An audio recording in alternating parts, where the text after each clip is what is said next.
Now, this one's very interesting. He's mentioning AEW. AEW might be better than WWE. That's crazy.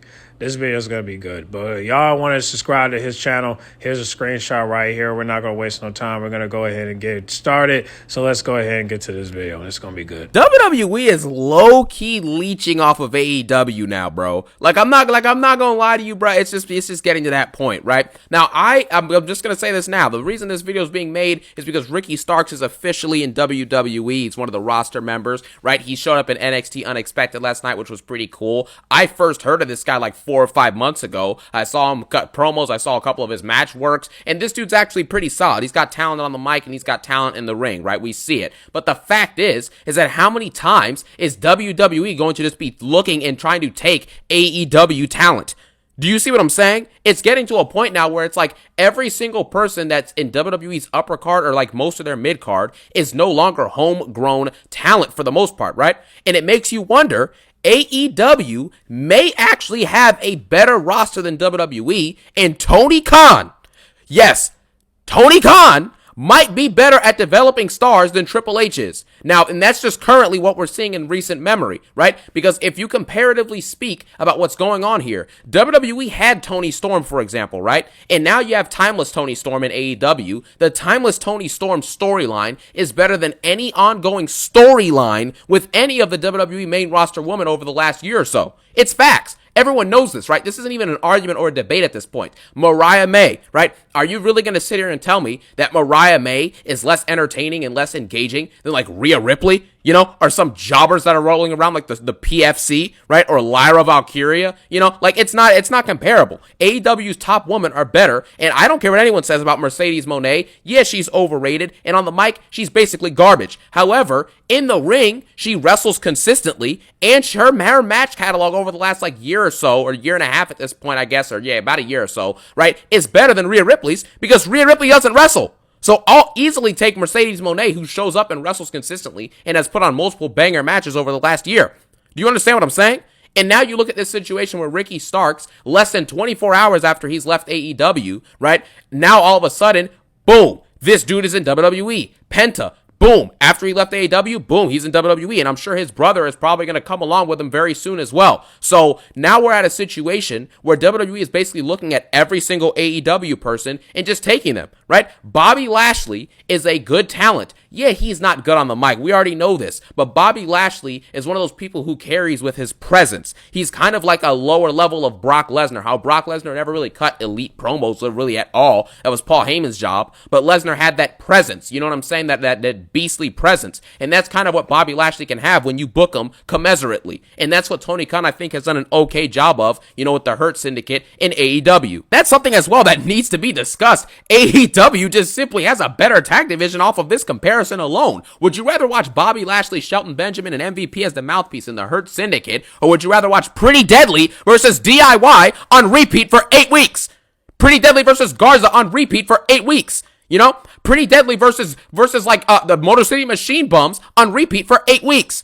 It's up to you. You know what I'm saying? That's your choice. But we all know what's better. So the tag team division in AEW is stronger. I mean, you have War Raiders on Raw. You know what I'm saying? No one's watching this garbage. If you give somebody an option, hey, do you want to see Bobby Lashley and Shelton Benjamin, who even at their ages are still cooking, they're in great shape, have good physiques, and can still go in the ring, would you rather watch that with MVP as the mouthpiece, or would you rather watch the War Raiders?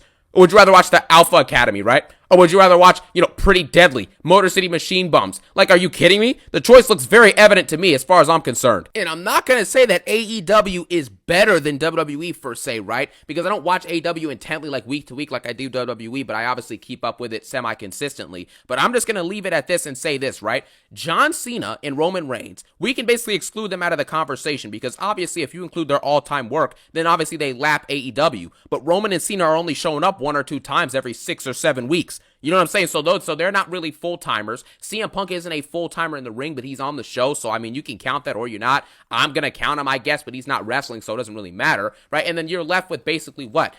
Cody Rhodes is your WWE champion, who's had an awful reign, right? Gunther as your World Heavyweight champion, who's also had a terrible reign. And then Jey Uso. Those are the top 3 in the men's division in terms of people who show up semi-consistently or whatnot and have World Championship gold or are in that picture. That's who you have. Do you understand? If you compare that to MJF, who, yeah, he's lost some steam over the last year or so. MJF, Will Ospreay, and like Kenny Omega. Are you kidding me? Which three are you taking in that? Because I know who I'm taking. I'm taking Ospreay, MJF, and Omega, bro, over Jey Uso, who has 4 moves and just yeets, and then Gunther, who again also has 4 or 5 moves and is really not that good in this championship reign. It's been horrendous. And then Cody Rhodes, who comes out there and cries about, I respect you, I love you, I'm proud of you, Jay, I have libations for you. And, speaking of Cody Rhodes, we need to talk about this too. Now, obviously, speaking about Cody Rhodes as WWE champion, right? We have to talk about the women's division with their champions. Rhea Ripley's the world champion, and then Tiffany Stratton's the WWE women's champion, and then the best outside of them is probably Bianca or Io Sky. If you were to, comparatively speaking, right, let's say you put in Mercedes Moné, Toni Storm, and Mariah May. Toni Storm has had a better concurrent story for the last year and a half as Timeless Toni Storm, the whole gimmick and all that stuff, has been much better story-wise than anything that, that Rhea Ripley or Tiffany Stratton or Bianca or Io has had to offer over the last year. And everyone knows this. So if you're comparing, right, then Rhea Ripley also never wrestles. She doesn't wrestle, right? She wrestled on Saturday Night Main Event, 3 weeks ago? And her next scheduled match is in 3 weeks at the episode of Raw After the Chamber. So would you rather have Rhea Ripley, who wrestles once every 6 or 7 weeks, cuts the same promo of, I'm going to take back my title and never lost? Yeah, I can't stop thinking about Punk. You know what I'm saying? Or you get, Tiffany Stratton, who's greening the gills and is not good on the mic at all, right? And wrestles like once every 3 or 4 weeks herself, right? Or you get Mariah May, who is going to give you, a good title reign, and she's also going to be semi-entertaining, for the most part, right? Or you get, Toni Storm, who's also going to be telling you good stories, and then Mercedes Moné, who, yeah, I would agree that she's overrated, like most people would say, but she's trash on the mic, of course, but at the end of the day, she wrestles consistently, and she's put on multiple banger matches over the last year. So which 3 are you taking? I'll take Mercedes Moné, Mariah May, and Toni Storm. Thank you very much. Something that has to be discussed, right? Cody Rhodes, for example. WWE got him from AEW, and now he's their WWE champion for what's going to probably be around a year or more. CM Punk, he came over from AEW. Yeah, he was in WWE first, don't get me wrong, of course, right? But now he came over from AEW, right? Now WWE's looking at, Ricky Starks, Myro, which is basically Rusev, right? You have situations with Malachi Black, who's a jobber. If he comes to WWE again, he's going to be a jobber again. I don't know why we're acting like this dude's going to, shake the playing field. It's Malachi Black. It's like, come on, bro, be real with yourself, right? But the point is that what I'm trying to say is that WWE is looking to AEW to take their talent. Jade Cargill is another example, and at this point, I think it's safe to say that Tony Khan is probably a little bit better than Triple H at building stars. And the fact is that AEW stars, at least the ones that they have right now, right, like your top guys, like your Kenny Omegas, right, your Will Ospreays, MJF, hot take, MJF is better than Cody Rhodes at basically everything. I think everyone already knows this. I don't know what the holdup is here. Yeah, MJF has clearly lost some steam over the last year and a half, but MJF is clearly more talented than Cody Rhodes. He's a lot younger than Cody Rhodes, and he goes in there. He's better in-ring performer, at least at this current state, because Cody's a little bit on the older side, right? Cody can still go in the ring, but he ain't MJF, and he certainly isn't Will Ospreay, and he certainly isn't Kenny Omega in that ring. And I think it's safe to say that even, for example, right, with MJF and Will Ospreay's feud that they had for the international title, right, leading up to All In, which their match there was absolutely incredible, right? That, for example, or All In, or is it All Out? I forget. I think it's All In. Whatever the one it was at Wembley or wherever the heck it was, whatever. But that match and that feud was much better than any feud that Cody's been able to offer us as WWE champion, and it's the same thing with Gunther. So already just comparing a mid-card feud in AEW and a mid-card belt, right, with two of their top performers with Ospreay and MJF, that alone is already much better than anything we've seen from Gunther and Cody. You know what I'm saying? And it's the same thing like I've discussed. Mariah May's stories and Toni Storm's stories are just a lot better, right, than the stuff we've seen with Rhea Ripley and Nia Jax on repeat, right? Or Rhea Ripley and Liv Morgan on repeat, which died after a month and a half, So there you have it. So now you're at a situation where honestly, right, take away the views and the fact that, WWE obviously is more successful than AEW, right? Everyone knows this stuff. But the fact is that outside of, the revenue, obviously they make more money, of course. They sell more tickets, more people watch it. WWE is more of a global brand. But like I showed you yesterday, WWE has lost millions of viewers on Netflix in just a month. Right? It's not like WWE is on some super hot streak right now. They're not doing anything special. So with AEW, struggling with their viewership as well, I don't really care. You know what I'm saying? I really don't care. If I turn on the show, right, every time I go to watch an AEW segment or something like that, if you actually watch the matches and watch the segments, I think it's safe to say that AEW is better at building stars than WWE is. That's just the way I see it. And AEW has another benefit of the fact that they have younger people in the main event scene. All of WWE's biggest attractions, their top people, are all super old people who are part-timers, right? Outside of Roman Reigns. Roman Reigns is still a super part-timer, but he isn't old, right? He's going to be around for probably another 4 to 5 years if he chooses to, right? In the wrestling industry. And he will be a heavy part-timer, though, like probably on an Undertaker-level schedule in his later years. But it is what it is. John Cena is probably their biggest attraction right now, and John Cena shows up once a month. Or once every 5 or 6 weeks. Do you see what I'm saying? I would rather have MJF showing up, 3 weeks here and there than have John Cena showing up once every 6 weeks. That's just how it is, right? If MJF actually took the contract from WWE last year around Royal Rumble, he would have been in the WWE and he probably would have been fighting for a World Heavyweight Championship this year because they take AEW talent that's already established and they just put it under their umbrella of roster members. That is what WWE does with AEW talent because, like I've been saying, AEW just has a better talent pool at the current moment in time. And so now let's talk about the Ricky Starks situation in NXT for a couple minutes before I get back to AEW and WWE as a whole, because I have some other stuff that I need to pour into with that, and it's honestly kind of insane when you really think about it. WWE, like outside of the fact that they've been around for, many, many decades, like 4 decades at this point, maybe a little bit longer than that, like they've been around for all of this time, and they've had all these viewers and they've had all these big moments. They got the YouTube channel with over 100 million subs, all this other stuff that they've done. They're a bigger brand than AEW, a much bigger brand. You know what I'm saying? However, right, like I said yesterday in that video, not all the time does it mean that viewership equates to good content. That's why WWE's viewership is slowly declining. AEW and WWE are probably going to be on similar grounds of viewership within the next year or two. If WWE trends in the same direction they're doing now, which is downwards, and AEW just keeps on kind of like flatlining, like they'll go up for a second, then back to being average, then up, then back to average, then up, they'll probably be within like 500,000 viewers of each other within the next year or two. That's not ridiculous to say that, So we're going to talk about that in a second, but with Ricky Starks going to NXT, this is actually needed. I don't watch NXT week to week, but obviously I keep up with it here and there, of course, semi-consistently, I would actually say. And Ricky Starks is definitely going to be a solid talent. They need him. The men's division on NXT is absolute garbage, and I'm assuming Trick Williams will be headed to the main roster in about 2 months, so once you have that situation, you're probably going to get Ricky Starks, being in one of the main event spots in the men's division on NXT. And then obviously, with Ricky Starks now being there, you have people like Ethan Page, who they also brought over from AEW, I'm pretty sure. I'm sure you'll have a couple other AEW talents that will be headed over, and even Jordan Grace, even though she's not an AEW talent, she's from TNA,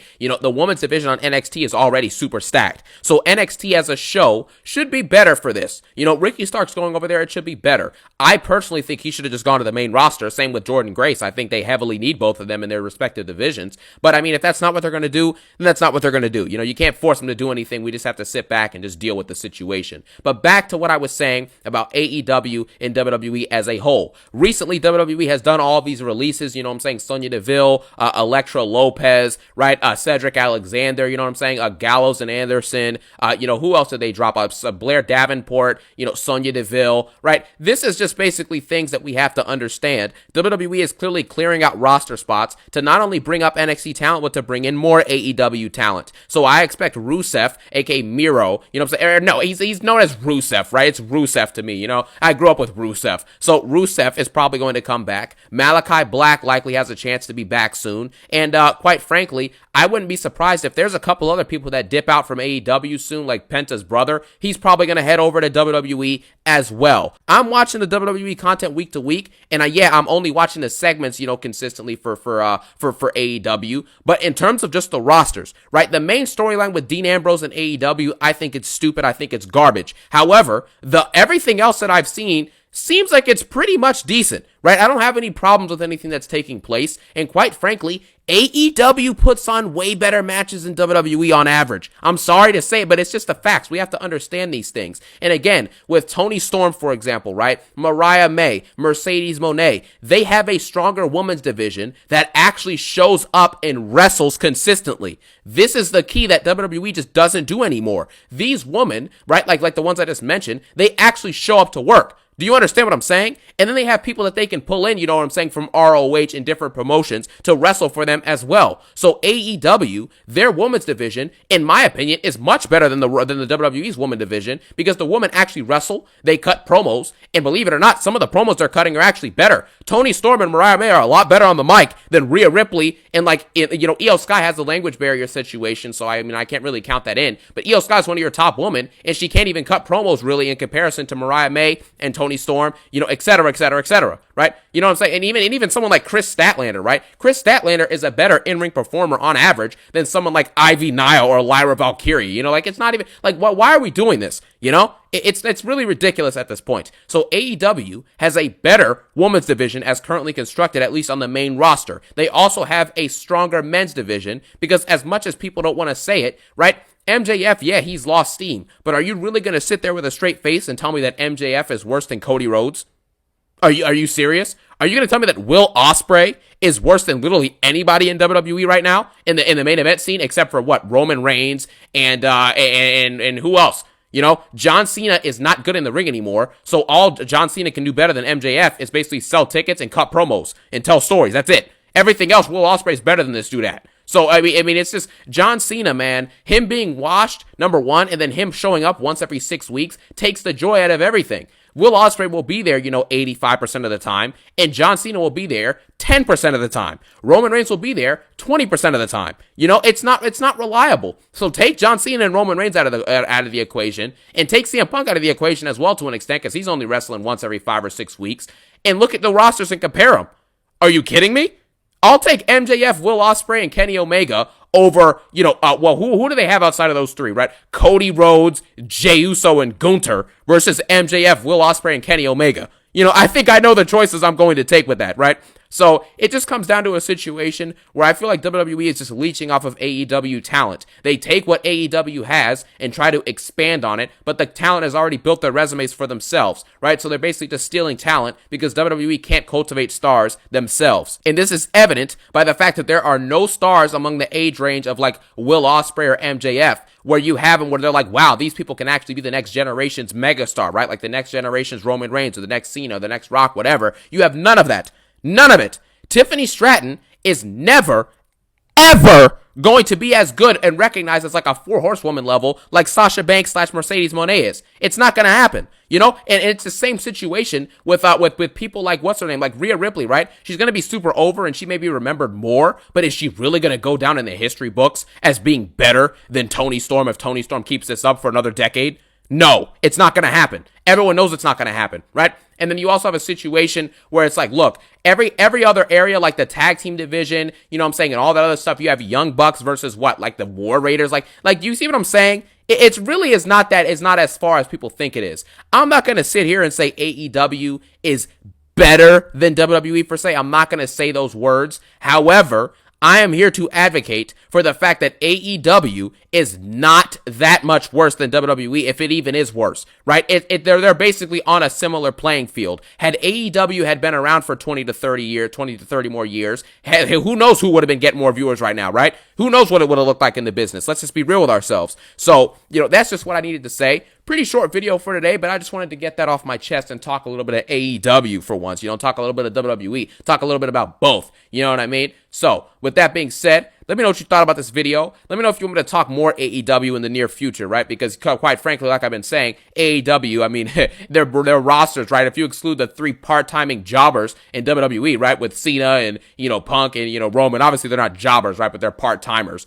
If you exclude them out of the equation, you're comparing Gunther, Cody Rhodes, and Jey Uso to Will Ospreay, MJF, and Kenny Omega. I think I know who I'm picking in them amongst that comparison, right? So there it is. But with that being said, that's going to wrap it up for this video. And as always, I thank you guys so much for watching and have a phenomenal day. Peace out. One love. Yeah, shout out to C Jack for mentioning AEW. I always say AEW is, has better matches than WWE, and they definitely have better talent. I would have definitely liked it if he would have mentioned Anna Jay or Sky Blue or I'm trying to think of some more. I mean, I wish he would have mentioned Soraya, aka Paige, or Julia Hart, you know what I mean? Or Tay Mayo, even though she's out of action due to pregnancy. And same with Ruby Solo, and Haley Carmen, Well, Haley Carmen's not out, but I'm just saying I wish he would have mentioned her, you know what I mean? Because she's talented as well. And some more, down the road. But anyway, yeah, man, I mean, we definitely got to pick AEW over WWE for sure. But we got to pick them when it comes to matches and storytelling. But I know some people in the comment section will disagree. But again, Edge is over there, Christian's over there. And yeah, I mean, all your former WWE superstars are over there. So, are any of them going to come back to WWE? I'm not so sure. But again, it just all depends on the contract. Now, I'm hoping that, Brett Baker will come to WWE because she want to be released from her contract. And I would like it if CJ would speak on her, too, because I think she's very talented as well. Yeah, so hopefully we'll get to see her at AEW as well. We just got to wait for her contract to be expired. So that's what we're hoping. But other than that, man, I'm rooting for AEW away. I mean, I wish you would have mentioned Swerve Strickland, too, and Ricochet, But, yeah, hey, I like AEW. And I hope that they don't shut down, you know what I'm saying? And I hope that Tony don't sell the company because I think he's doing a good job with AEW. Especially with everybody like Maya May and Tony and Mercedes. Like, I wouldn't want Tony to trade the company for anything. I would like the company to expand and explore and grow, you know what I'm saying? I would definitely promote the Private Party because they go crazy. I ain't gonna lie. But the Hertz Syndicate, they killing it. So I can't wait for Cedric and Alexander to come to AEW and the tag team with the Hertz Syndicate, and hopefully we'll get a reunion. You know what I mean? So I'm hoping we'll see that. But other than that, I'm hoping that the ones that have been released come to AEW and or go to TNA, So that's all I got to say for that. And, I'm sorry I didn't pause and cut, but I just wanted to let it ride out because this is my first time hearing him speak about AEW. So I had to let it ride out. But I hope you guys enjoyed the video, and y'all comment down below and give me your thoughts on what you guys think. Do you think CJ is right? Do you think CJ's right? Do you think AEW do you think AEW is better than WWE? Do you think that WWE is leeching off of AEW because of their superstars? Y'all comment down below and let me know. All right? Give me your thoughts. Which one's better and which one's taking most of the flame? Y'all let me know down below, all right? Make sure you guys like, comment, subscribe, share if you're new, and I'll catch y'all in the next video, all right? I'm out.